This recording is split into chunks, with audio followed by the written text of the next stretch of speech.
public defender is an attorney employed by the community and responsible for giving legal aid without cost to any person who seeks it and is financially unable to employ private counsel. It is his duty to defend those accused of crime until the issue is decided in a court of law. The first public defender's office in the United States was opened in January 1913. Over the years, other offices were opened. And today, that handful has grown to a network of lawyers cooperating to protect the rights of our clients. What makes a man steal? What drives a man to commit a crime? The story of Harry Nelson started just a few months ago in Department 88 of the Superior Court at his arraignment.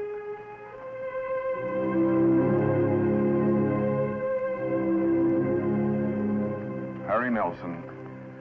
Is Harry Nelson your true name? Yes, sir. Is it Harry or Henry? Harry. Would you please speak up so that the court can hear you? Harry. Harry Nelson, information number 46238. You are charged with the crime of grand theft. Mr. Nelson, do you have an attorney? No, sir. Do you have the money to employ an attorney? No, sir. Public defender appointed.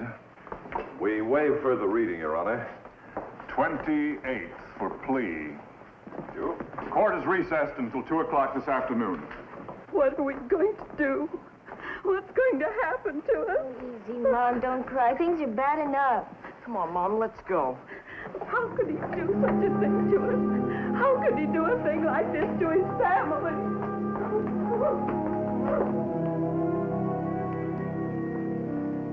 You're wasting your time trying to do anything for me. Well, suppose you sit down and tell me something about it. But there's nothing to say. You're wasting your time. Did you steal the money, Mr. Nelson? Yes. Why? Why does anybody steal? Well, can you give me some of the facts? Well, I told everything to the police when they arrested me. Won't you tell me? I'm your lawyer. But I don't want a lawyer. I have no case. Let me decide that, Mr. Nelson. Now, $2,500 is a lot of money. Where is it now? I spent it. On what? That's my business. I spent it, and I'm guilty. Well, innocent or guilty, I want to do the best for you that I can. But I don't want a lawyer. Take me back to my cell.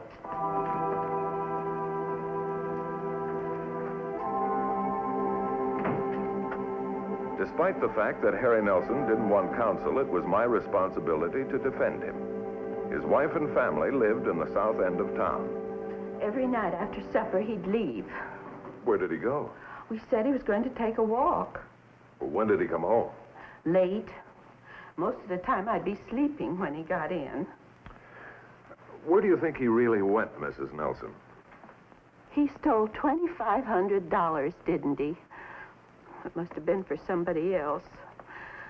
Another woman. Are you sure of that? Oh, I'm not sure of anything. But how could he have taken all that money from his own boss, a man that trusted him? Did your husband gamble? Well, did he buy anything recently? Coat for Mary. When was this? A few days before he was arrested. How much did it cost? I tried so hard. All I wanted was a nice house, a decent place for Mary to entertain. I hated to see her bring her friends here. Mrs. Nelson, where did he buy the coat? The coat? Oh, it said Lucille's on the box. Are you sure he didn't have any big household bills to pay? I got along on what Harry made, not a penny more. It wasn't easy. Sometimes the children went without things they should have. But we got along. We got along fine. Donald. Sure we did. We had everything we needed. Donald, please. Go away. Study. Now, did he ever mention any names that were strange to you? Say that he was going to buy anything expensive? I thought I knew him like a book. I knew the words he was going to say before he said them. He wasn't always the best provider, but at least I thought he was honest. It's not true, Mom. Dad didn't steal anything. They're lying. Dad couldn't steal. Donald, do your homework. I did it already. I want to stay here, Ma. Donald. All right. Well, we'll see what we can find out, Mrs. Nelson. Oh, you said your daughter worked at Squire's department store? She was going to school to become a designer. She had to quit to get a job as a stock girl. Doesn't pay very much. Wonder how we're going to get along. I'll be talking to you very soon, Mrs. Nelson. Miss Nelson? Oh, you're Mr. Matthews. I'd like to ask you a few questions, Miss Nelson. If you spoke to my mother, I can't tell you anything more. I don't know why he did it. Why did he do it? That's what I'd like to know. I'd like to find out how he spent that money. If he could return it, he'd be in a better position. I don't know what he did with it. I understand he bought you a coat a few days before he was arrested. It was my birthday. I checked that coat, Miss Nelson. It cost almost $200. Now, your father didn't make much money. It's mine. You can't take it away from me.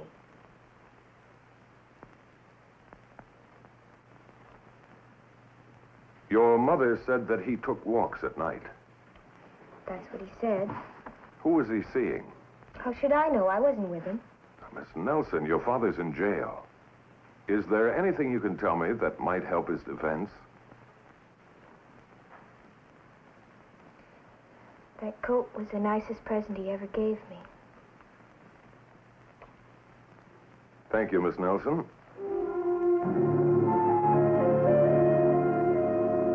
Mr. Harding, the man Harry Nelson worked for, ran a printing establishment in the downtown area. A busy little shop, prosperous, too. No, I can't understand it. I can't tell you how shocked I was when that accountant checked the books and told me. Why, Harry Nelson was with me for 18 years, ever since I started here. He was a pretty dependable employee, wasn't he, Mr. Harding? I thought so. Pardon me. Will you sign this, Mr. Horton? Oh, yes. Wait a minute. I better look at this. I signed that check for Nelson the same way. I think I better know what I'm signing from now on, huh? And that's the letter you dictated to the wholesale house. Oh, well, that can't cost me any money. As a matter of fact, I might make a buck on this. They've been charging me too much for paper. I'm sorry about Mr. Nelson. He's a nice man. There you are, miss. Mr. Harding, why is it after working for you all these years, Nelson was still a bookkeeper at $75 a week? Well, that's all he was worth. And he didn't have enough get up and go, no initiative. Well, I thought of making him head bookkeeper lots of times, but no, Nelson just didn't have it, that's all. $2,500. When he started taking, he sure didn't spare me, did he? Well, I guess I trusted him too much. He vindicated that trust for 18 years, didn't he? Yeah, sure. But look what it cost me in the long run. This company was Nelson's bread and butter. Why, he raised his family on what I paid him. Look at the thanks I got. This is Nelson's first offense. I think he deserves every break he can get. Look, Mr. Matthews, I know you're his lawyer and, well, you're trying to do what's best for him. But I figure when a man does what Nelson did, well, he deserves to go to jail. Supposing I were able to locate and return that money, would you consider a program of probation? Well, in that case, I might. After all, I'd have my money back. Yes. Thank you very much, Mr. Harding. I'll see what I can do. Thanks for coming in, Mr. Matthews.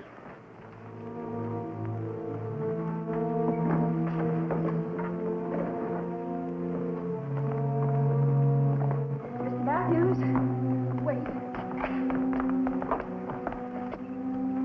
Here's $75. Well, what for? I was listening. I know that you're looking for the money that Mr. Nelson took. This is part of it. I don't understand. I needed money badly a few weeks ago. I didn't know where to turn. Mr. Nelson loaned me $150. I see. I knew Mr. Nelson didn't have very much. I had no idea that he'd stolen anything. It was just that I had to have it. Thank you very much for the money.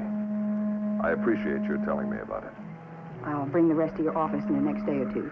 Try to help him, Mr. Matthews, please.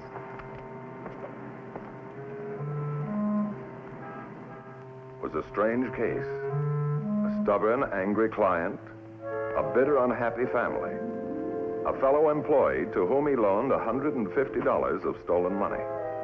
Mr. Matthews. Mrs. Nelson, come in. What's the matter? Everything. You've got to help us.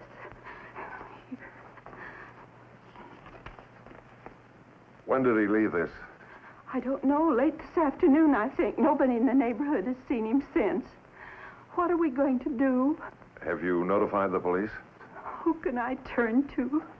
My family's breaking apart. Help me.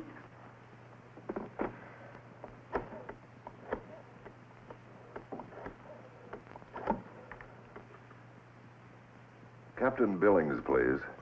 That's right. Hello? Captain, this is Bart Matthews. I want to report a missing boy. Donald Nelson. Age 16, rather small for his age. Brown hair, dark eyes. That's right. He ran away from home sometime this afternoon. It was late that night before the Highway Patrol found Donald Nelson. He was taken into custody about 80 miles north of Los Angeles on the inland route. Hello, Mr. Matthews. Is that the boy you're looking for? Yeah, thanks. I'll take care of him now. Hello, Donald. I don't want to go back. I don't want to go home. Your mother's quite worried about you, son. Let me go, Mr. Matthews.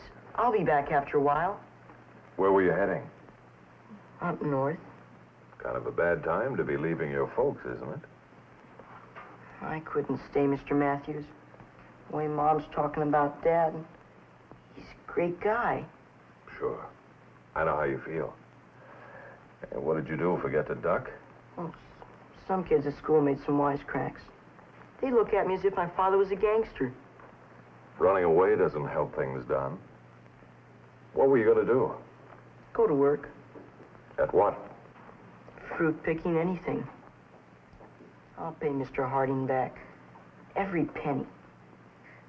They'll let him go then, won't they, Mr. Matthews? Won't they? He was riding this, Mr. Matthews. Think you can get it in the trunk of your car? Yeah, I think we can manage it. Hey, that's a good-looking scooter you got there. Where did you get it? My dad. My dad got it for me. Oh, really? When? A couple of weeks ago. It was really for my birthday next month. But my dad said he couldn't wait. He wanted me to have it. Must have cost a lot of money. You bet. It's brand new. My dad wouldn't buy no second-hand job. Can I see the registration? Oh, sure, Mr. Matthews. And I got the pink slip, too. That means it's mine. My dad paid cash for it. He doesn't like to buy things on... Paid cash? Mr. Matthews, do you think he bought it with that money that... Would it help him if you give it back? I think so, Donald. In more ways than one. Gee, it was a swell scooter. But these are the facts, Mr. Nelson. You took the money on February the 14th. On the 15th, you bought the coat for Mary. On the 16th, you got a scooter for Donald. On the same day, you gave Mrs. Berry $150. All right, I did. Now, that accounts for about $500. What did you do with the rest of the money, Harry? I spent it. I told you I spent it. Your case comes up tomorrow morning. How can I help you? You've given me nothing to go on.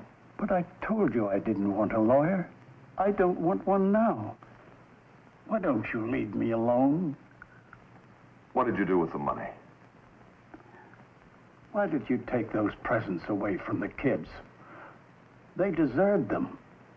They've never had good things before. You can't buy good things with stolen money. Now, what did you do with the rest of it? If I plead you guilty, you'll get 1 to 10 years. Don't you realize what this would do to your family? How do you suppose they feel about you going to jail? Happy, proud? My family wouldn't care if I rotted in jail. But they do, Mr. Nelson. They want you home. I know my family. I've lived with them long enough to know them. I've worked and slaved half my life supporting them. Do you want to know what happened that night before I took the money? Go ahead, Harry. I'd like to hear it. I got home late that night. Mr. Harding asked me to check something on the books. Why, Amy never even waited for me for dinner.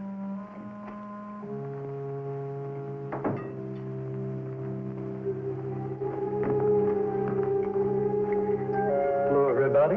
Hiya, Dad. You're late. There were a couple of things I had to do down at the office. See, I got my report card. Yeah? Say, that's pretty good.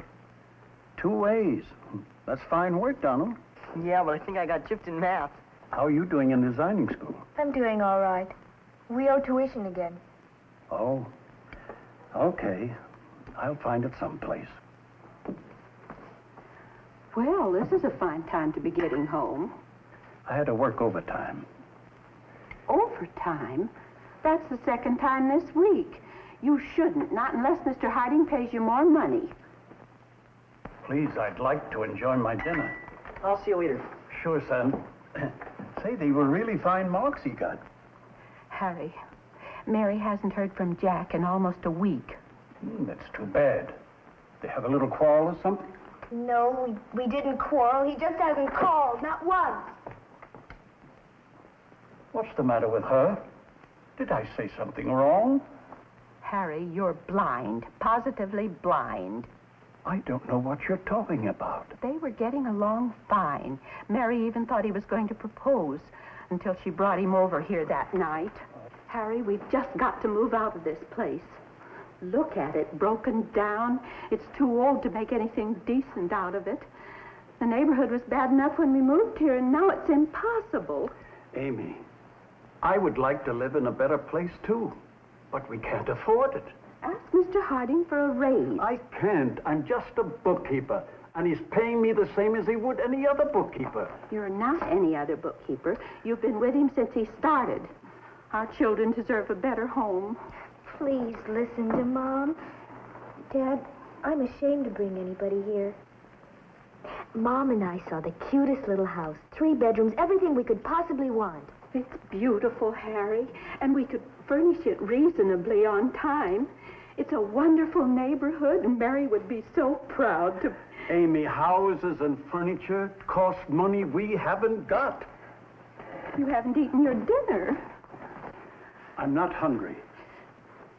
Where are you going? I'm going to take a walk. Harry, you're always going to take a walk. Now, let's discuss this. Let's come to a decision now. Please, Harry. Amy, I don't want to talk about it. We can't pay our bills as it is. How can we afford a house? Other people own their own houses. Why can't we? That's not the way to talk to your father. Now, you go to bed, and we'll discuss it in the morning. Amy, there's nothing to discuss. We can't do it, and that's all. But we can. I've got it all figured out. Now, the down payment on the house will be $2,000. $2,000? And tomorrow afternoon, after work, you and I can go to the finance company. You know the nice people you got the money from before. And we'll just borrow some more. I am not going into debt with that finance company again. But, Harry, think what we'll be doing.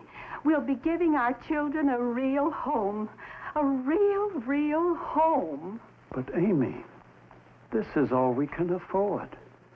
I'm getting too old to worry about new bills. We have enough now. I can't go further into debt. But, Harry, it isn't really a debt. It's an obligation. My father always told me that a man without obligations wasn't worth his salt. Please, Harry. All right, Amy. I'll find a way. I'll find a way.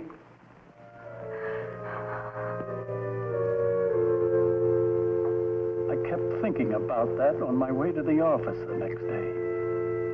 I kept thinking about all the things they wanted that I couldn't give them. Well, I was writing out checks for Mr. Harding in the office. And I didn't think it was stealing. It felt more like borrowing. I was going to pay it back a little each week. I know I was stupid. But I wanted them to be happy. You've had it pretty rough. I know what you're thinking, Mr. Matthews. A lot of men would have just run away. But I couldn't. There was Donald. I let him down, too. What did you do with the rest of the money, Harry? The other $2,000?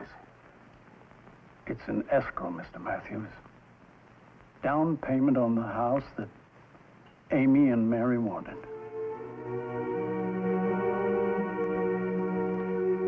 People versus Harry Nelson, 46328. At this time, Your Honor, we ask leave to withdraw our plea of not guilty, heretofore entered, for the purpose of entering a new and different plea. Harry Nelson pleads guilty as charged. Is there any legal cause why sentence should not now be pronounced? No legal cause, Your Honor. If it please the court, I would like to make a statement in Mr. Nelson's behalf. Proceed. Harry Nelson made a mistake, and he regrets it with all his heart. He admits that he stole $2,500. $2,400 has already been returned. Now, Your Honor, I do not condone this crime, but I believe that you should understand why he committed it. Now, how did he spend this money? On himself? No. He bought a coat for his daughter so that she could face her friends without shame. He made a down payment on a house so that his wife could hold her head up high when she had friends in. He bought a scooter for his son so that he could be a leader in his set. Now, these things he could not afford, Your Honor. He was driven beyond his limitations by his family. A family that could not find happiness in the things that he could provide for them on a bookkeeper's salary. Now, in view of the extenuating circumstances, Your Honor, I feel that justice can best be served by granting this man probation. Any comment?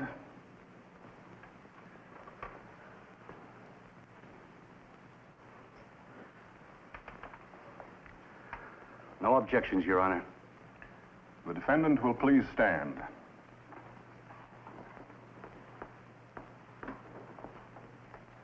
It's the judgment of the law and the sentence of this court that you, Harry Nelson, be committed to the state prison for the term prescribed by law. However, due to the extenuating circumstances just described by Mr. Matthews, the sentence is suspended, and you're placed on probation for a period of 3 years, under the condition that you obey all of the rules set down by the probation department. Court is adjourned until 10 o'clock tomorrow morning. You're free to go now, Harry.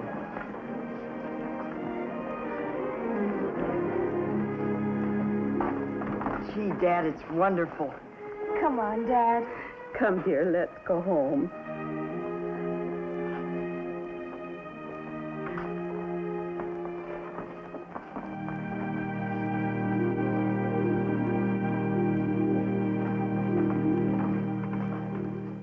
Harry Nelson is still keeping books. Mr. Harding gave him his job back. Mary is working now and doing quite well. And Amy?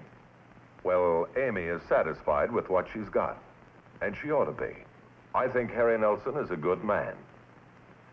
Tonight's case was brought to a fair and just conclusion through the efforts of a public defender. Tonight, Philip Morris salutes Public Defender Thomas R. Robinson, New Haven County, New Haven, Connecticut, and his staff for outstanding achievement in the cause of justice.